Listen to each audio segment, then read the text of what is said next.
Afternoon, welcome to this meeting of Inverclyde Council Policy and Resources Committee. This meeting is being held remotely and also in person and will be filmed, recorded for live and podcast available through the Council's website.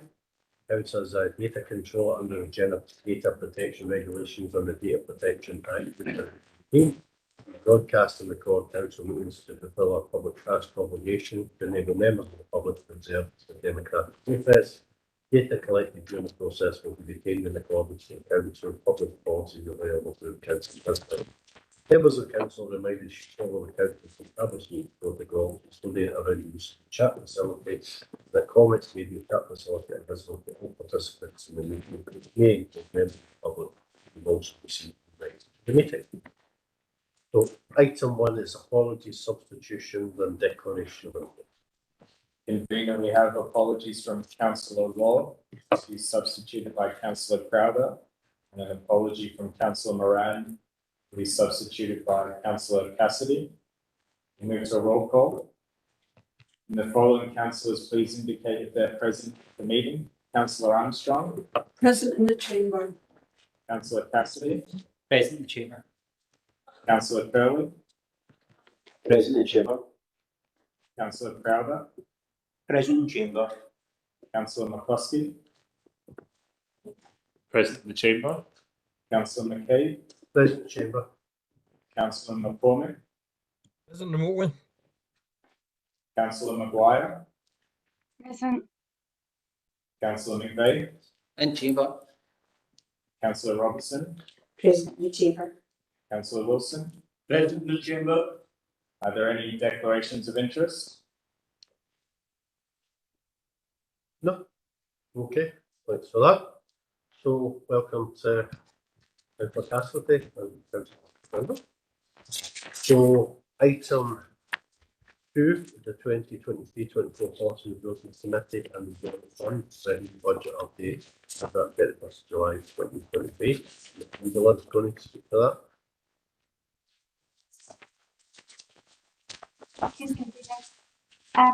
This is the first report for the General Fund's revenue position and the committee revenue position at 31st of July. There's a couple of few elements I would like to highlight in the report. The report gives a more detailed update on the 2023 revenue outturn position at section 3.4 of the report, is subject to audit outcome. It also includes a 23-24 projected position at July 2023 for both the committee and the general fund, and more details are available at section 3.6 of the report. It includes an update position for the common good, earmarked reserves and general fund reserves. Detail can be found at section 3.7 and 3.9 of the report.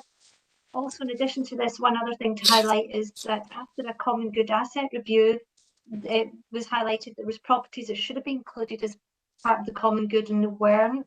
So the report includes now proposals to incorporate Larkfield Industrial Estate into the common good, and agreement has been drafted to do this. And section 4 of the report provides more detail. I'm happy to take any questions. Okay, thanks Angela. Any questions from members? No. Yeah, guys, Councillor. It's just obviously just to ensure that if you're firing the funds for the common good, we're also making sure that it's properly recorded on the website, etc. In common good land as well. Angela? Sorry, can be repeated? Just to ensure that the land is appropriately recorded on our website as well as being common Okay, good. we'll take note of that, thank you. Okay. Any other questions, colleagues? No? Agree recommendation? Agreed. Okay, that takes us down to item 3, Policy and Resources Capital Budget and Council 2023-26 Capital Programme. Alan? Thank you, Camilla. This is the initial position of the 2023-26 capital programme, which shows 3.3% advancement, which is encouraging. The officers will obviously continue to monitor as the year develops. The report also gives an update on the committee development programme, which is also showing advancement. Overall, the programme remains within parameters, as highlighted in the 3.9% in equipment. Thanks, Alan. Any questions from members? Councillor Collins. Thank you, Convener. Just with respect to the government capital support on Appendix 2A, page 23, The report talks about the 8.228 million, including the allowance for the local authority pay award.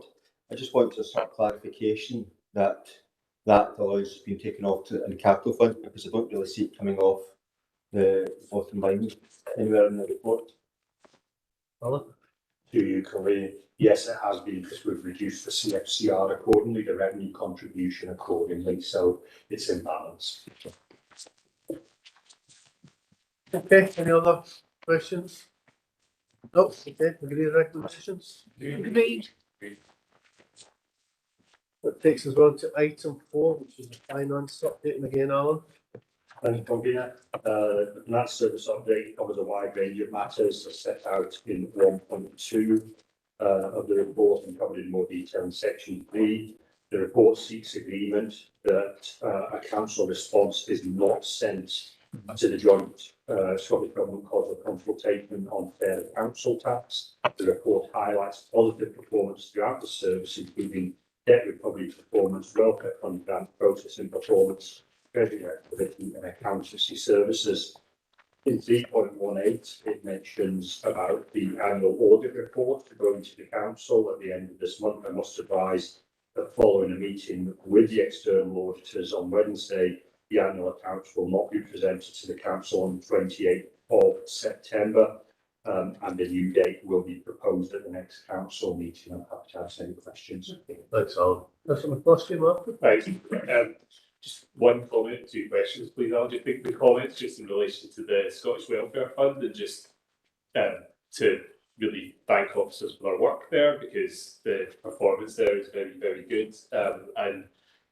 Just given how important both crisis grants and community care grants are, it's really good to see us performing so highly in that. The questions are 2 unrelated issues. The first is on 3.19 on the treasury activity. I'm just keen to understand if we're likely to be in a position where other lenders, where we have LBOs, are likely to change the terms to increase interest rates, and how that will be handled. And I know you mentioned in the report about dealing with cash flow implications, but just if there are any further changes by other borrowers, is there anything there that we need to consider?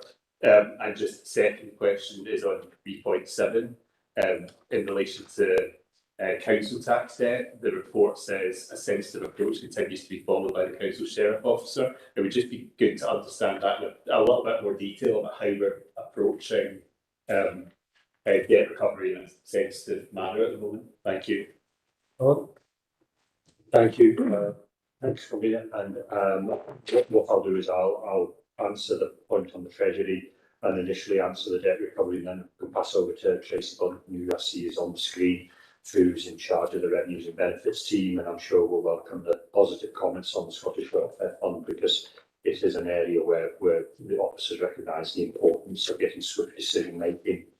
In terms of the treasury and the logos, the bank that called in the £10 million loan or revised terms, in which case we didn't want to meet those terms, has another loan with us of £5 million next month. So we'll see if that is called in. We could manage that. And we're doing daily cash flows, have been doing that since January of this year, looking a month to 6 weeks ahead in terms of that. So we're just anticipating what's going to happen. I've checked with a couple of other councils, and the same bank has called in their logos. So obviously it's a bank thing as opposed to a sector thing, I think, and we'll just keep an eye on it. But I view it as a positive development, to be honest, because I'm getting shot of some higher coupon borrowing, and I can borrow at another rate maybe in a year or so's time when interest rates drop a bit. Great, thank you. In terms of the debt recovery, yes, Tracy's team has regular meetings with our sheriff officers to ensure that there's clear communication. We put accounts on hold where we believe that it would not be appropriate to take action, etc. And that has stood us in good stead. And despite taking that, or maybe in spite of taking that more sensitive approach, we end up with our best ever collection, and 97% of all council tax ever built since 1992 having been collected. And I think for the council, like in Clyde, that's a very positive result. I don't know, Tracy, if there's anything you would like to add. Yes, thank you, Alan, and through you, convener. First of all, just as Alan said, I really appreciate the comments that you've made about the Scottish Welfare Fund, and I'll certainly ensure that they're passed on to the team. In terms of the sensitive approach that's taken, it's really, as Alan has said, about communications between the debtors and the service providers.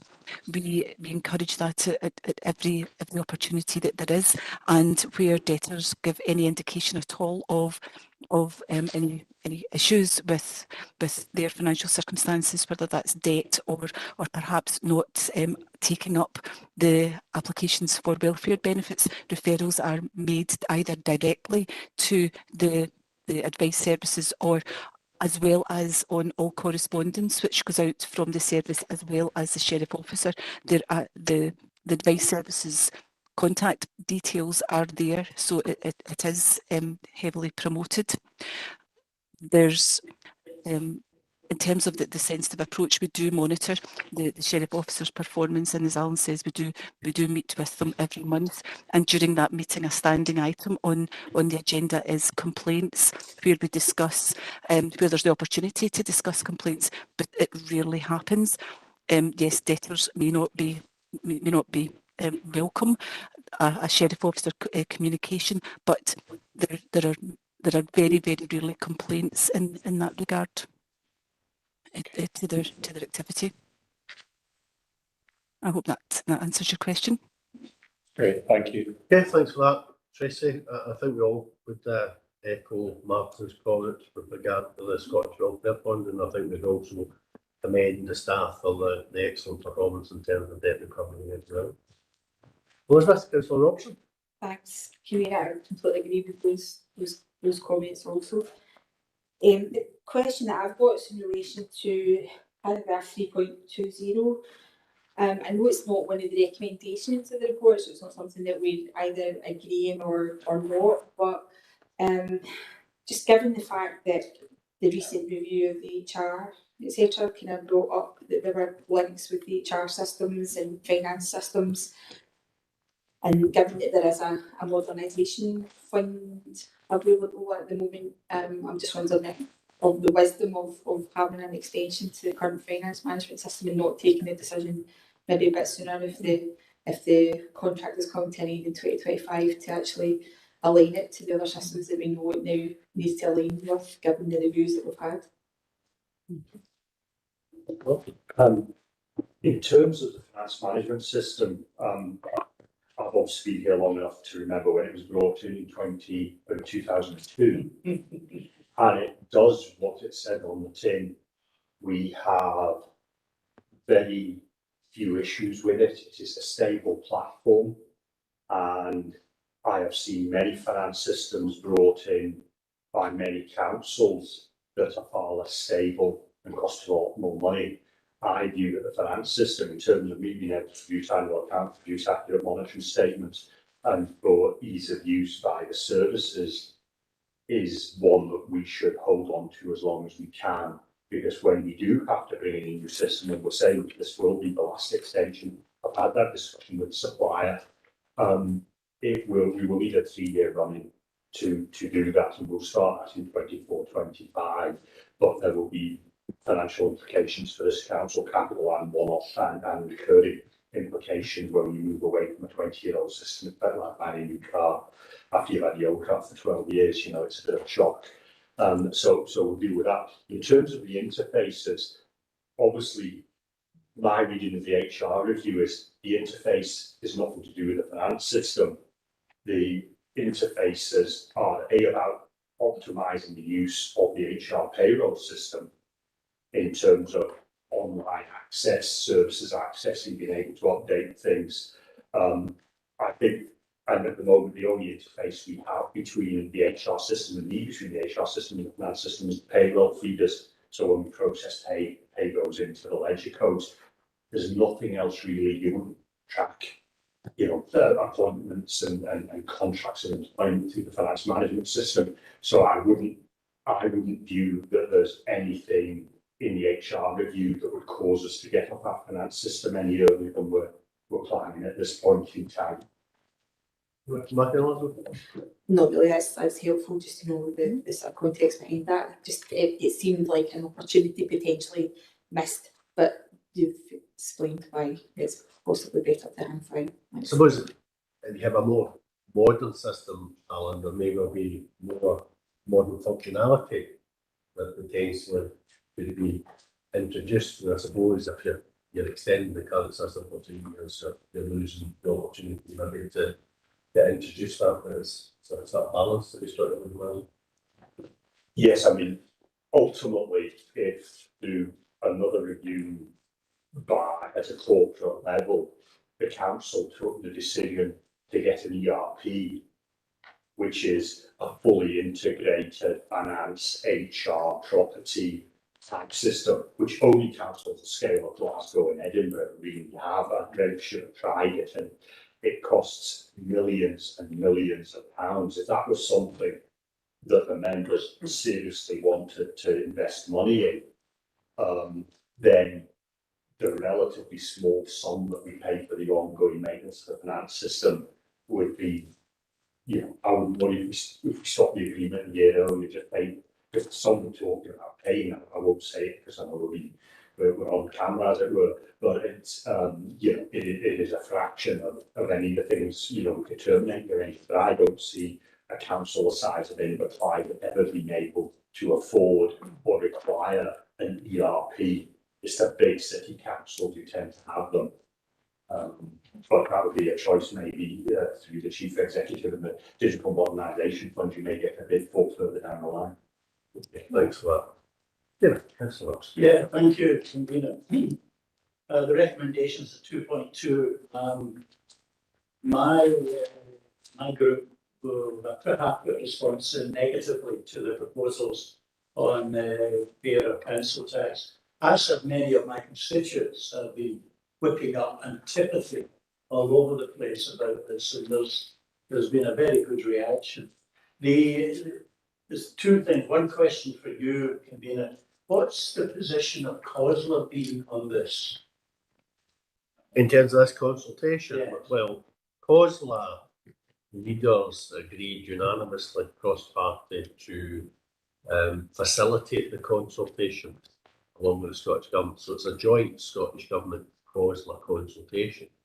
But COSLA has taken the decision as a entity not to respond to the consultation because it is one of the consultees. So COSLA hasn't expressed a view one way or the other in terms of the proposals.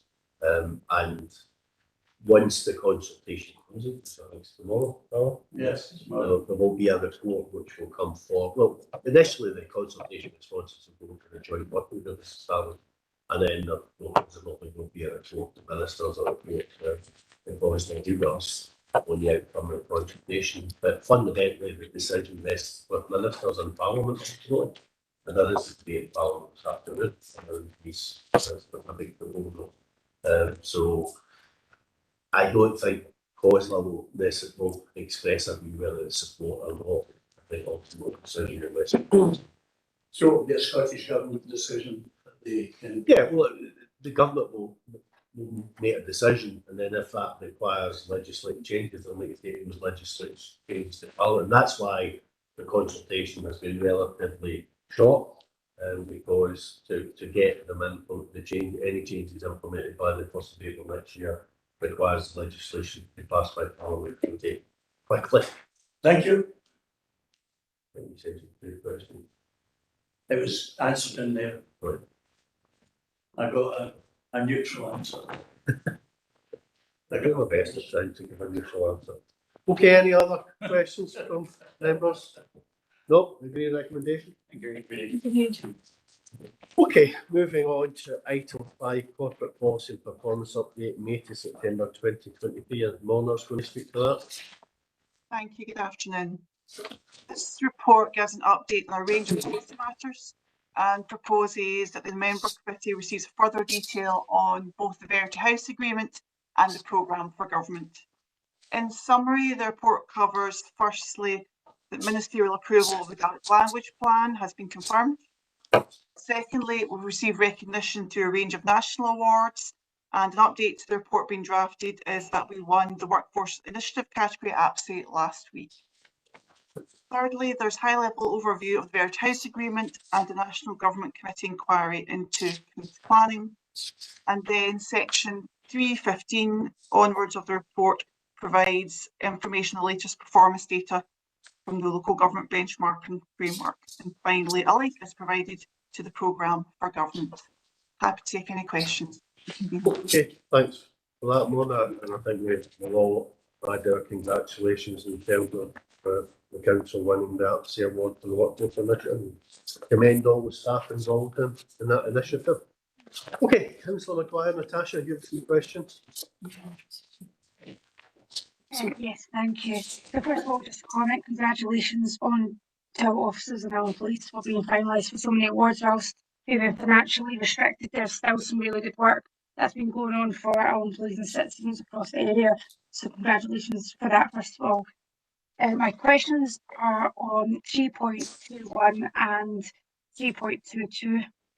It was just to see, in 3.21 we've seen an increase in the number of looked after children within the community. I was just wondering if you had any indication why, and if there's any intervention we can put in to try to minimise the number of children being put into the care system. And my second question is about 3.22, where it's talked about how persistent inequalities leads to developmental concerns, and how while some children start primary school and we are above average when they start, that we're still seeing that at that earlier stage that we're one of the worst in Scotland for developmental milestones. So just see, is there anything else we can be doing as a council? Is there anything we can do as part of our partnership working to try to minimise the impact that some people's, I suppose, just circumstances are causing? Okay, Mona, you want to field those in, obviously. Please bring in colleagues if you. I think I would happily defer to my colleagues that have the subject matter expertise. Thank you. Okay, so Kate's want to come in.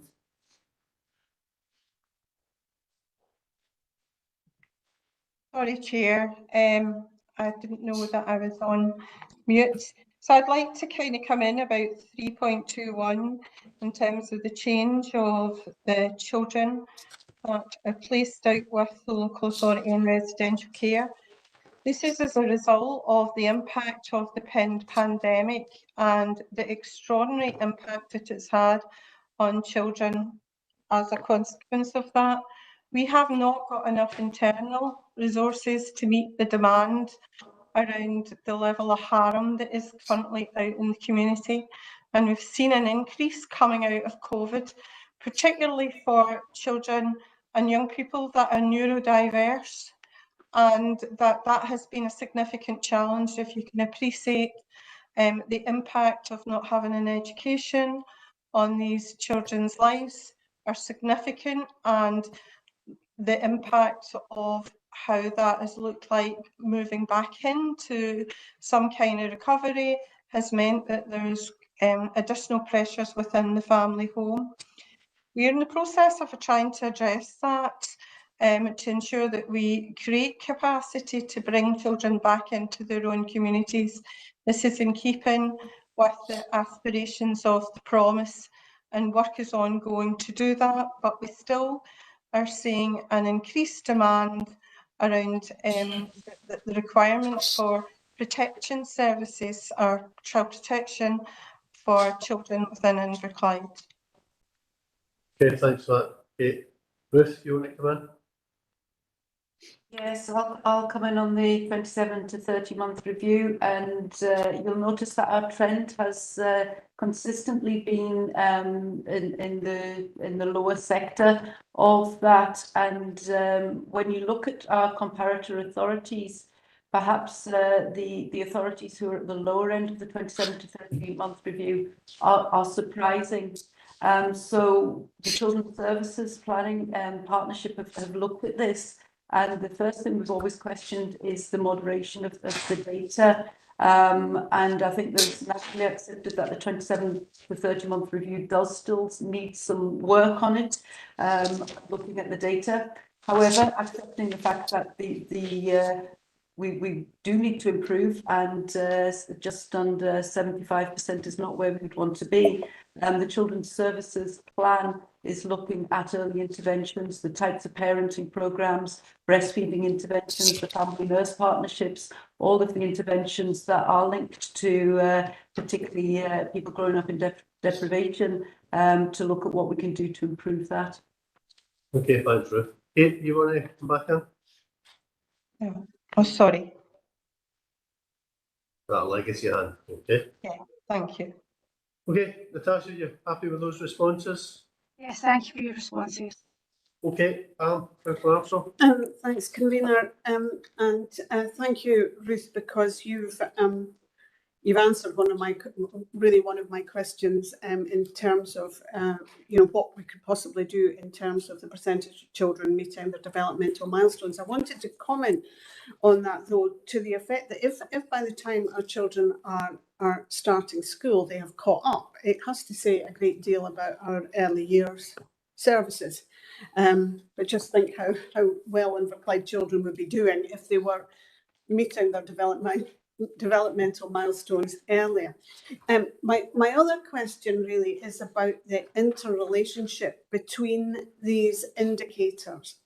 And thanks for the Kate for the comments about the out of authority placements, but I'm wondering if in fact there is some connection with the indicator which shows us supposedly doing rather well in terms of the gross cost of children looked after in a community setting per child per week. Effectively, we have the third lowest in Scotland, but does that in turn knock on to what we have to pay for specialist placements? I suppose what I'm trying to say, if there was a greater balance, if we were somewhere more near the middle of that particular table, might we then expect the other indicator, to be lower? Am I making sense? Yeah.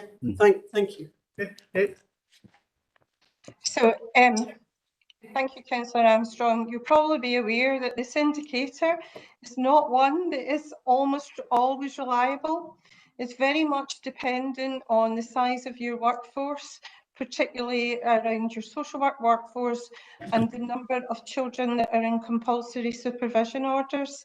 So it's not necessarily a reliable indicator around the quality of provision or the number of resources that you have in the area. I've looked at this indicator in the 4 other local authorities I've worked with, and they're always sitting about 200 thereabouts. But I've yet to see it that shows me anything about the quality that we've been provided. But that's just my view. But it is my view of looking at these indicators for more on nearly 15 years. So I hope that's helpful. Yeah, thank you. Any other member want to come in? No, okay, we're happy to agree recommendations. Agreed. Okay, that takes us on to item 6, 2024-26 budget update. Alan? Thank you, Convener. This report updates the Committee on Recent Activity and Developments in the 2024-26 budget.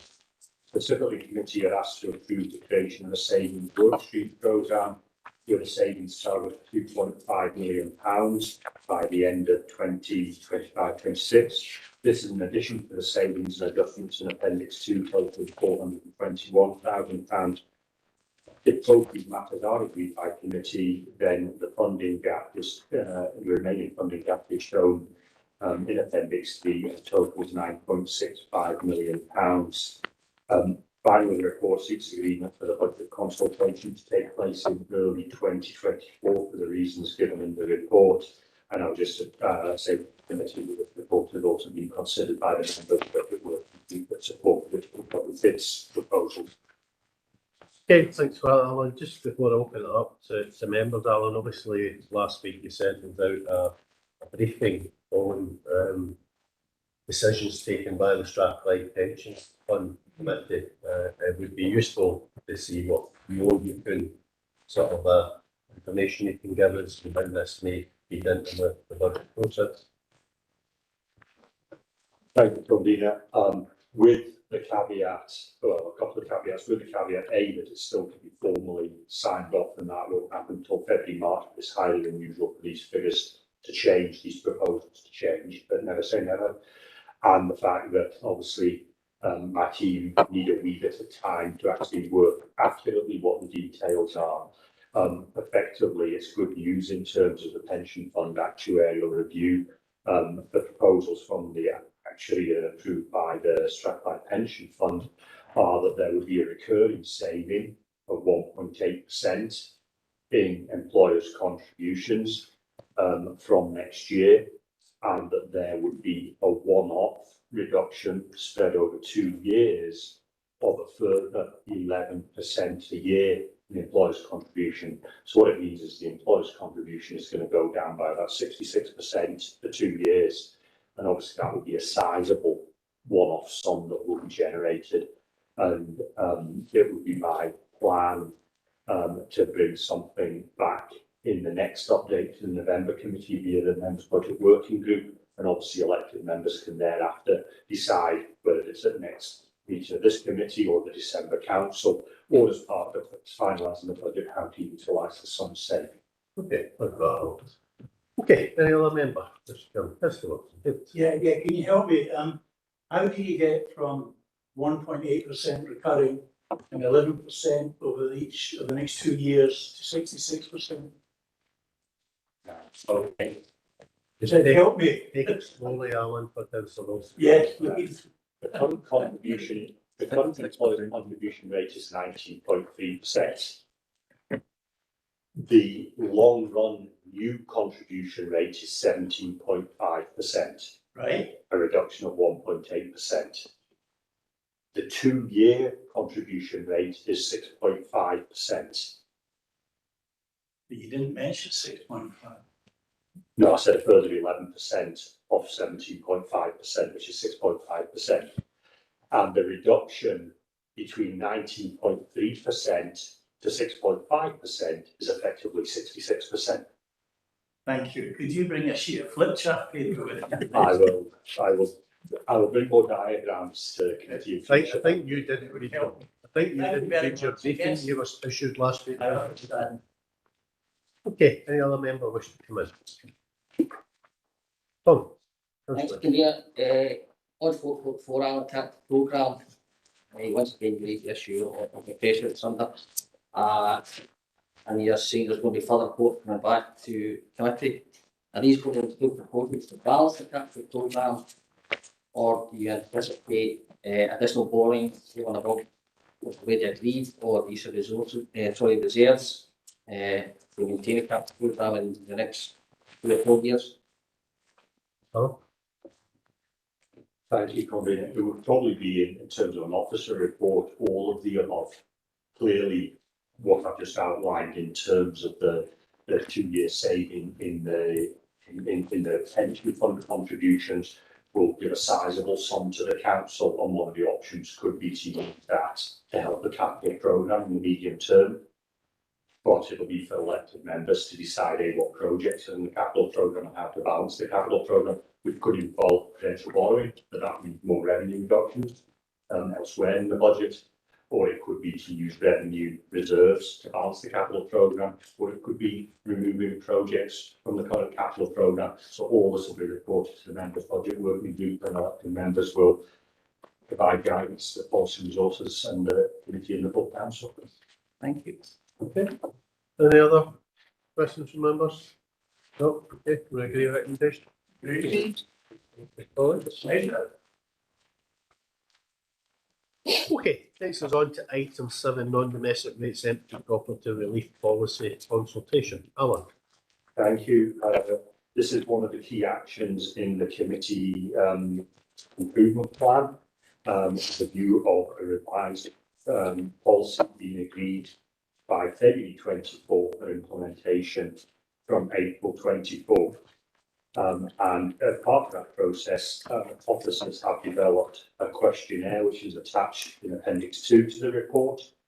And it's seeking committee agreement for that questionnaire to be agreed. Now, it's clear from the questionnaire that the direction of travel what officers are likely to propose. You can read what's in that about listed buildings and empty property relief for listed buildings, simplifying the relief between commercial and industrial properties that are empty.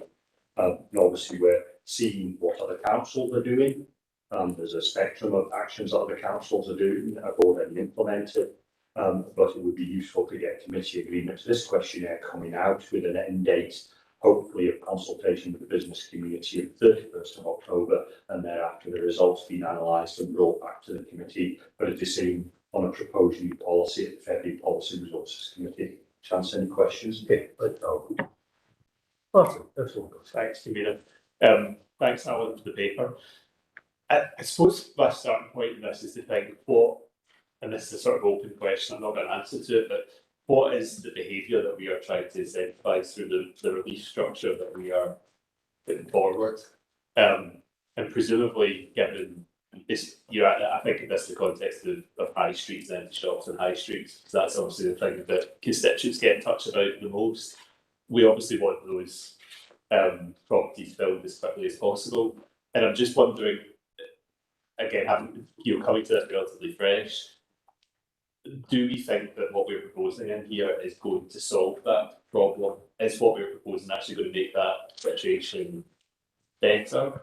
Because I suppose when I look at it would be interesting to hear what other councils are doing and the sort of range of options that are available. Because when I look at what's in here at the moment, I don't think it's, I don't really have a view of whether it's good or bad. It just kind of looks like roughly what, some tinkering, roughly what the Scottish Government have been doing up to this point. And given that hasn't led to us seeing more shops full on high streets, more properties inhabited, I'm just wondering what the kind of view of officers is and how this is actually going to make a difference. If what we're trying to do, and I'm assuming what we're trying to do is reduce the number of empty properties, if that makes sense. Hello? Thank you, Convener. Well, if I can start off with unconscious stewards here, and from a policy perspective, you'll know far more than me, but I would just refer elected members to the long-term empty council tax policy, where this council has taken the decision to charge 100% more than the normal council levy to encourage a reduction in the number of empty homes, and that has been successful. We had a report back, I think it was over 18 months ago, which showed the impact of that. So from an incentive perspective, charging owners of empty properties will provide a lever, an incentive to bring those back into play, particularly when you look at listed buildings. I have to say, when you read the questionnaire, listed buildings at the moment have unlimited 100% non-domestic rates relief, unlimited. And there's one empty property that's been vacant for 16 years, so it's not paid any rates. So clearly, not charging rates hasn't been an incentive to do anything with it. So maybe charging rates, and I'm not pretending it's a panacea in itself. It's non-domestic rates, whilst it is an element of the costs that are incurred around the property, it is not the only financial factor that an owner will take into account when deciding what to do with the property. Standardising the industrial and commercial non-domestic rates policy and legislation is infinitely more complicated than council tax. It's constantly changing, and this is an attempt to try and standardise between commercial and industrial situations. And obviously one of the major ones that we will have in decline in the short term, in the medium term, is going to be the Greenock Town Centre, with the empty properties and properties that will need to be empty to allow the levelling up fund bid to progress. And Stuart and I are having discussions about that, and Stuart's having discussions with the owners about how that will work. But in short, I view it should make a positive difference. It's not about raising money for the council, because in the great scheme of things, you can see from the appendix, the funds aren't great. but it's more about providing a focus for the owners of long-term empty properties to try and bring them back into productive use, which can only be a good thing. But Stuart, sorry, hand it to you. Okay, Stuart, you've had long enough to prepare your response to this one. Thanks to Mr Puckin for stealing all my thunder, convener. Councillor McCluskey, we don't believe that it'll fix it, does it? We don't believe it will cure it, but we do believe that the policy will help. We know that there is over-provision in certain areas within town centres and indeed within the industrial estates, and we hope that this will provide some stimulus to make improvements in these areas. We are looking at flexibility within use class orders so that changing use classes from, for example, retail to possibly housing. And that's what the policy seeks to achieve, creating flexibility and creating stimulus. I mean, it is the case also in questions 7 and 8, we're actually asking the business community what sort of incentives would assist in occupying empty properties. I suppose part of the challenge we've got is that we own some empty shops, principally for Glasgow, but lots of the jobs will be available.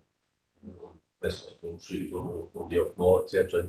So there's probably limited things we can do, but clearly if you are want to occupy a shop, you would be looking for effectively you'd maybe speak to the owner to get a period of rent relief and things like that as well. So if that would be useful feedback, which hopefully will also inform our economic development abilities as well. Okay, any other colleagues want to come in? No? Okay, we're happy to agree with the recommendations.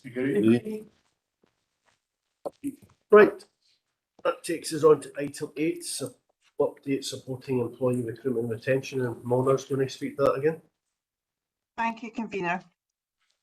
This report gives background to some of the initiatives we are using to support employee recruitment and retention. Section 3 provides an overview, and Section 4 gives an update on proposals previously agreed by committee. I'd like to talk about 3 of them in a wee bit more detail, please. At paragraph 4.2, I highlight there's been an update to flexible working policy, and that's available at Appendix 1 to the report, and we're seeking committee's approval in relation to that. We have significant ongoing work in terms of exploring the reduction from 37 to 35 hours a week. There's been a working group focused on that, and we'll bring a report back to committee in due course. And thirdly, at paragraph 4.5, you'll see information on a review of the performance appraisal process, which has created positive conversations approach. This has modernised the approach to supporting meaningful engagement with employees. And one of the related recommendations is to a change in the key performance indicator that we monitor in relation to performance appraisals, just to reassure members that we will still monitor impact and monitor uptake of this new approach. Firstly, by using the employee survey, which covers a range of questions on how employees feel engaged and supported.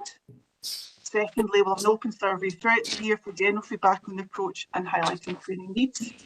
And thirdly, we will do periodic targeted staff surveys to gauge uptake and gauge impact. Happy to take any questions. Thank you, convener. Okay, thanks, Mona. Any questions?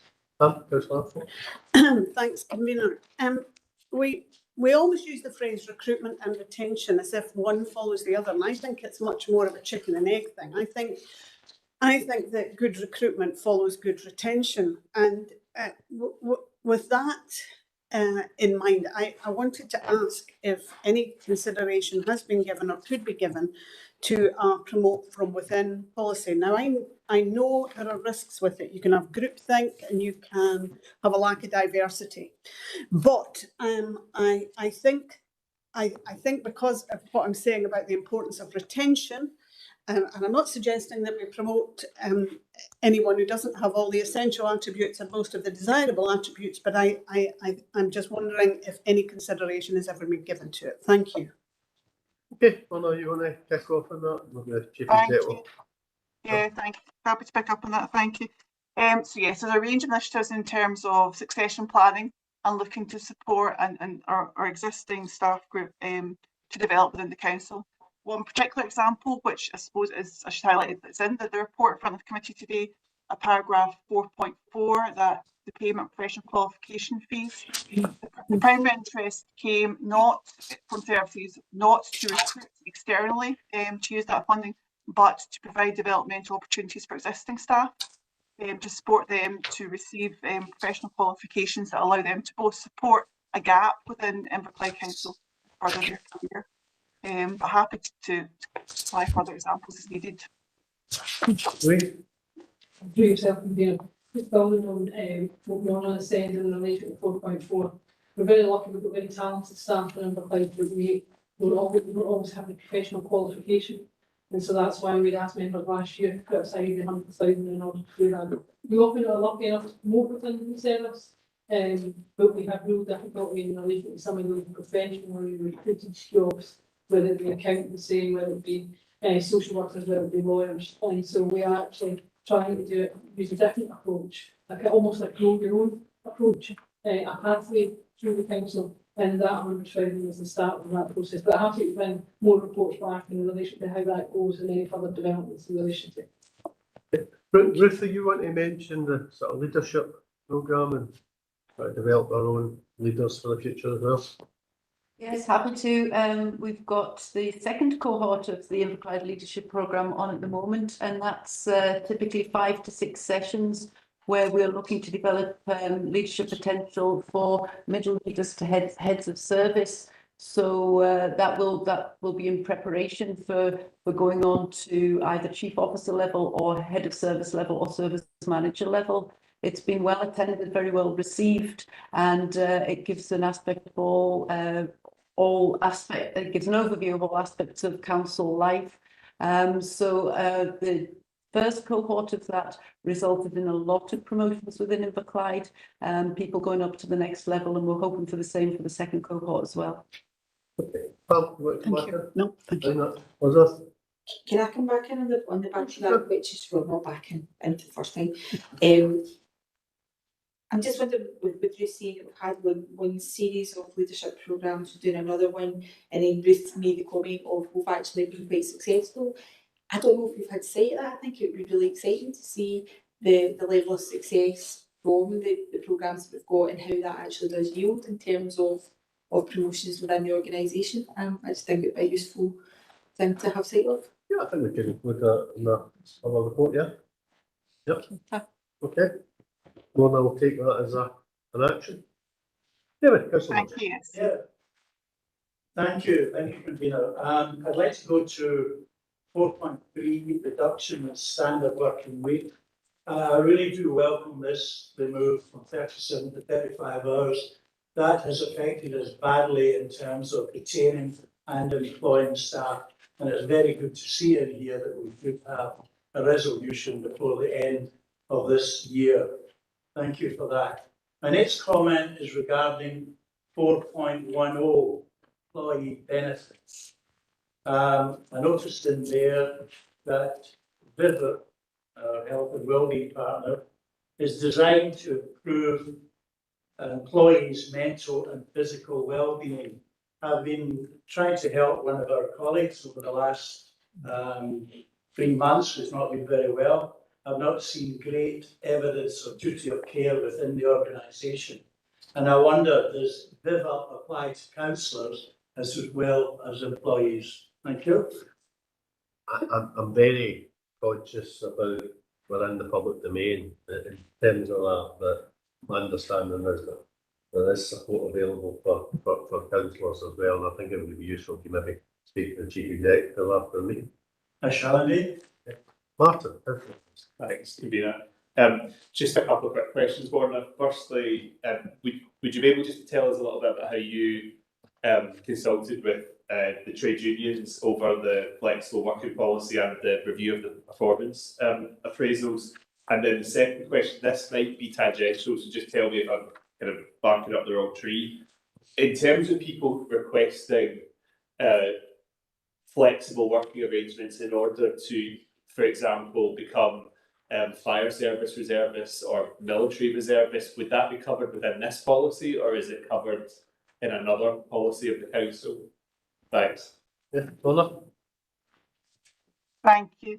So on the engagement with trade unions, we did for both pieces of work, that was done through our regular trade union liaison meetings. And we also had separate scheduled meetings focusing on these pieces of work. And there was drafts shared and amendments made following their feedback. So we quite extensive consultation with our trade unions on development of these two documents. So in terms of the specific query around flexible working, those principles apply in terms of flexible working policy, but we do have further more detailed guidance that I can source and share after the meeting. That'd be helpful. Thank you. Thank you. Okay, any other questions from members? No, happy to agree with recommendation.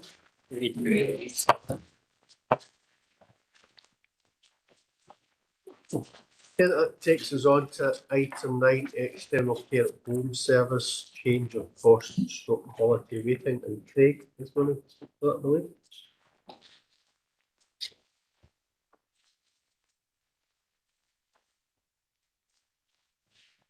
You're on mute, Craig. Oh, that's your other thing.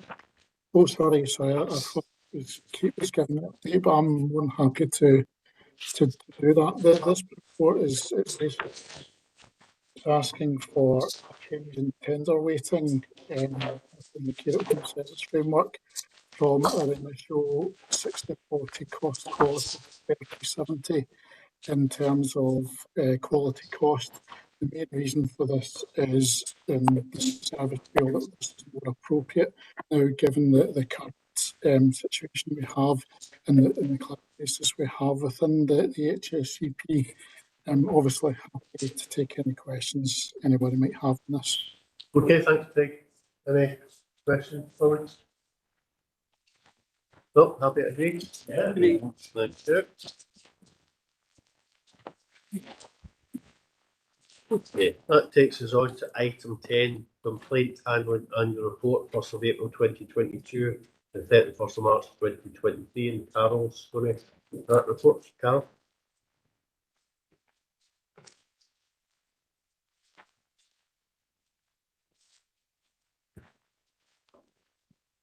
Right, change of plan. Yes, no, through you, I know that Carol been having some connection issues, so I think that must just have failed now. So, shall I continue? Sure. Yep.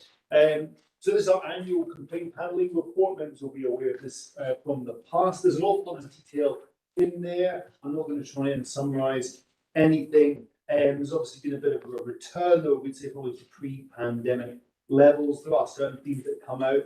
I think probably inevitably in a small reporting such as this, a relatively small change in numbers can have what might seem to be a disproportionate impact on percentages. But as ever, we always look to learn from complaints. But I'm happy to take any questions. Okay. Thank you. Yes, ma'am. Thanks, convener. I just wondered if it's a great report with loads of detail.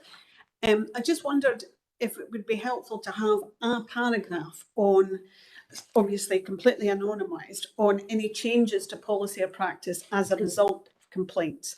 I mean, I know that section 5.3 says shares the outcomes of investigations and so on, but I just wondered if a paragraph on any, policy or practice decisions as a result of complaints, I think that would be useful. I know it's a very full report as it is, but I think that would be useful. Thank you. Yeah, then change it. Through yourself, just say that goes to CMT and take that out, so we're definitely happy to add it back in if that's helpful when anonymised. Thank you. I think when in the report there's a general section 5, learning of complaints. But there's obviously more detail behind that. We summarise it to that section. If it's helpful for us to give an example, and we're happy to do that. Thank you. Right, we could share it with members out with very structure and just issue it as a briefing that. Yeah. Thanks, convener. No problem. Martin, Chris. Thanks, Davina. Just a quick question, because it's a question that was asked by a constituent that I didn't know the answer to. How this report obviously does a lot of detail on the timelines, but how do we, after complaints, say a complaint is upheld and a recommendation is made, how do we then monitor the implementation of whatever remedy or recommendations made as part of the complaint? How do we monitor that that's actually taking place? Yeah.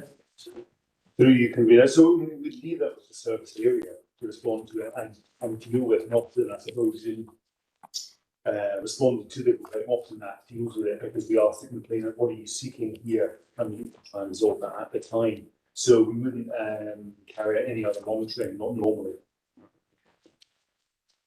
Okay, any other questions? No? Agree recommendation? Agreed. Okay.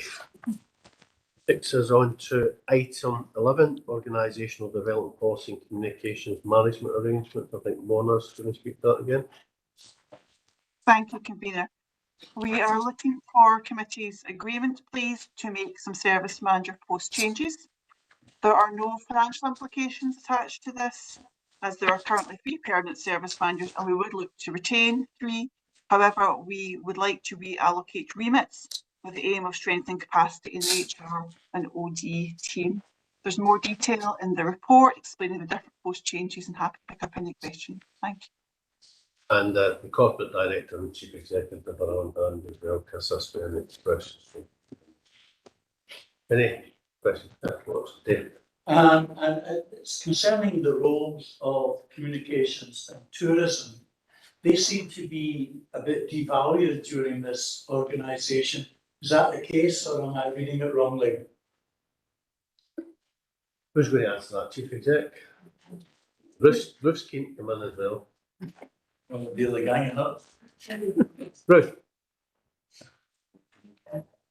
Yeah, I'll go first. So we certainly aren't devaluing communications and tourism. You'll know that we have already looked at the tourism part of the that team and put an additional 0.2 in the past. And also when we're looking at what the skill set is as we go forward, in 3.5 it says that we will look at the capacity for media related work as we go forward. Okay. Please.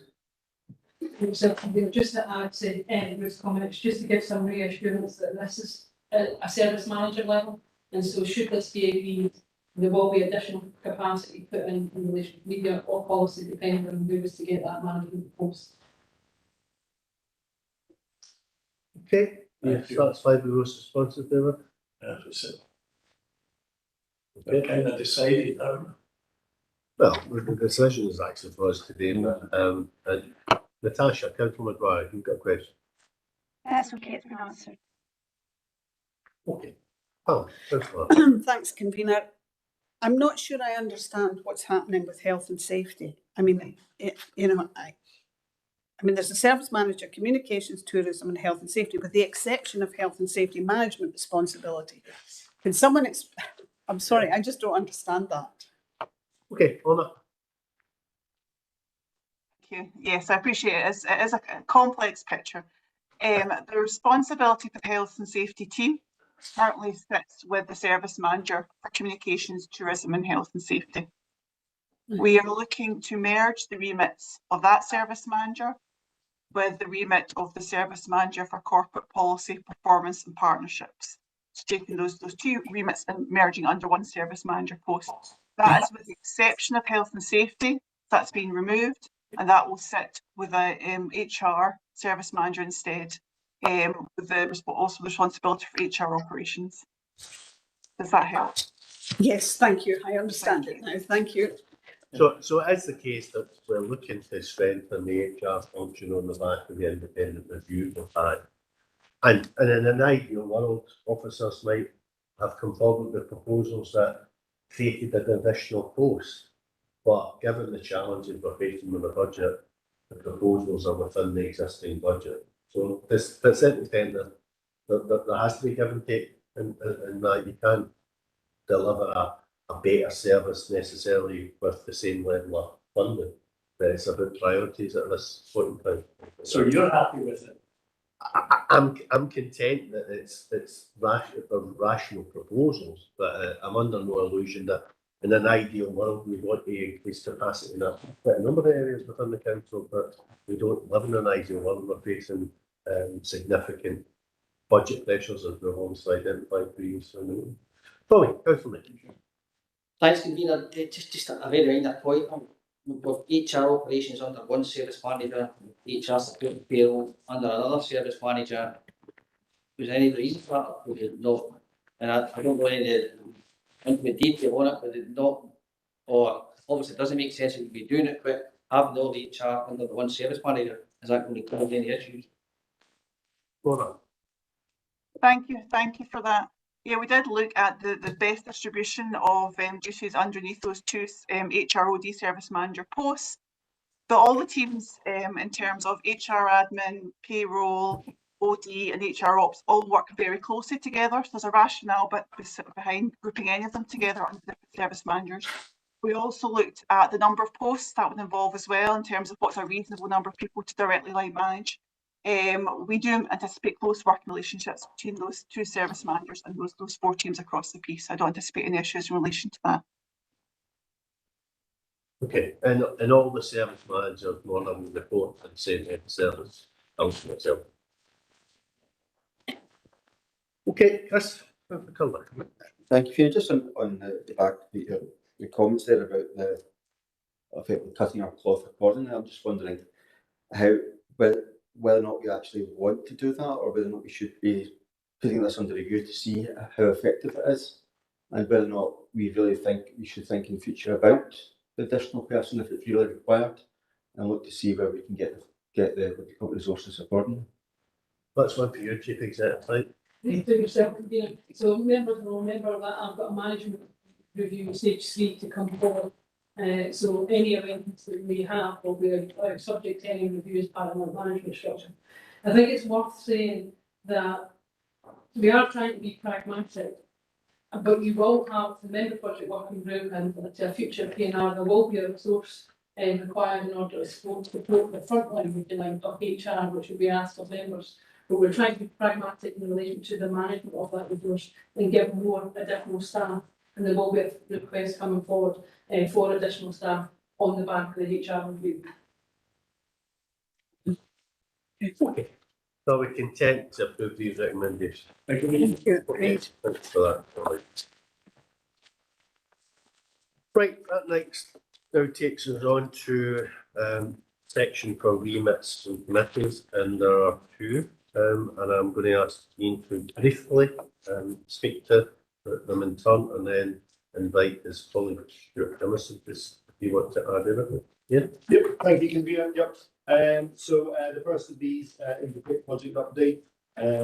Following ENR committee's consideration of it, and remitted here around the approval of additional monetary funding from the capital programme.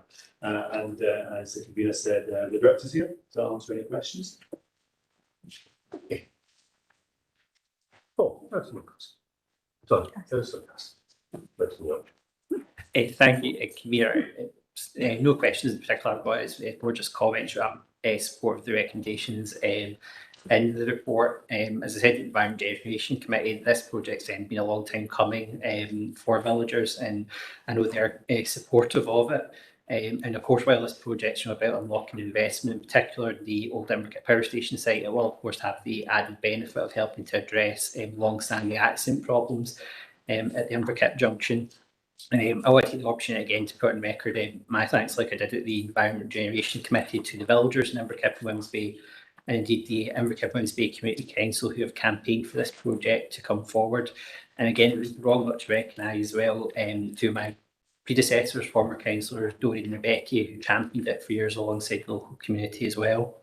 I want to put on record my thanks to officers who have worked over a significant period of time to ensure this project is brought forward.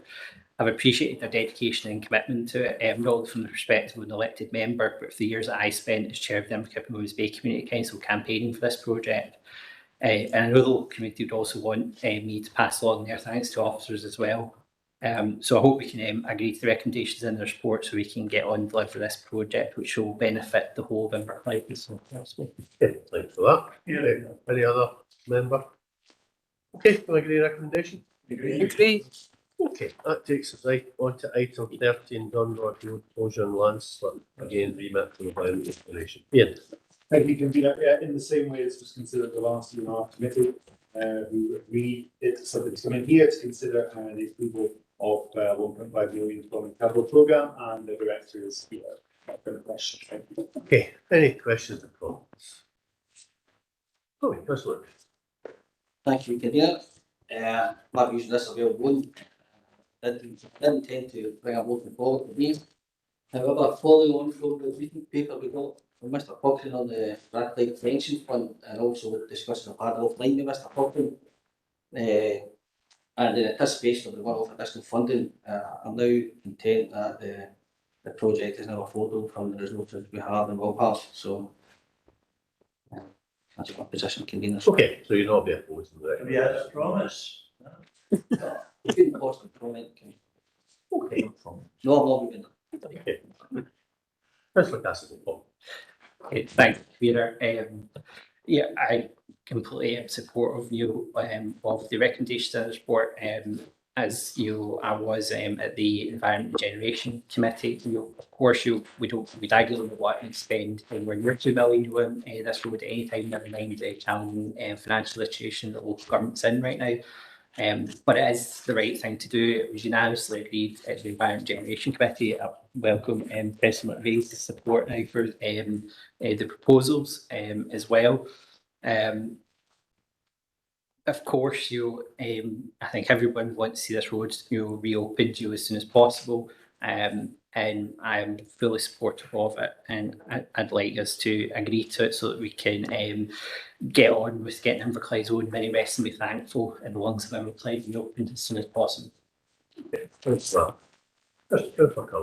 Yes, as obviously sitting on the Environment Regeneration Committee, I'm very pleased to see that all members. I'm not going to allow every member who's on Environment Regeneration No. to repeat what we say.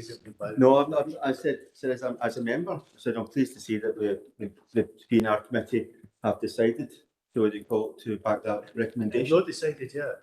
Well, looks like it. I'm expecting a proposal from Labour Group maybe. But I'm glad to see that it looks like that this is going to be going through as well. I think it's an important project for Inverclyde, and I'm glad to see that Councillor McVeigh has rethought his previous stance on the project. I think I would say it would have been good to make sure that this goes ahead, because I've got in mind the fact that in 2027 will be the 200th anniversary of the Greenup Cut being opened. So it's great to have a situation where we'll be able to actually celebrate that opening and that milestone, and actually be able to get to the cut to do it. So I think it's very glad that the committee looks like it's taking that opportunity. We also thought there was resources within the £4 million allocation contingency to actually do this works in the first place. And we also welcome the fact that it looks like there may be other one-off funding which we can then look to utilise in other projects, but that'll be for another day to discuss. Thank you.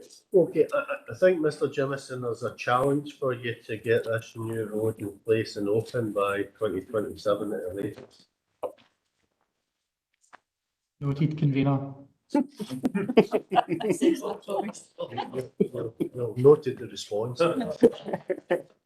Okay, as I said at the Environment Regeneration Committee, very important road within Inverclyde, serving community of Inverclyde as well as obviously one of our biggest assets, natural assets in Inverclyde. So I simply don't believe that keeping this road closed is an option. And clearly, redoing the existing roads is not an option as well. So we need to find a way that provides long-term assurance that this link will remain there. So I and my group are obviously support. So can we agree to the recommendation? Great. Right, and I think that's the end of the business. So thank you for your attendance and your participation.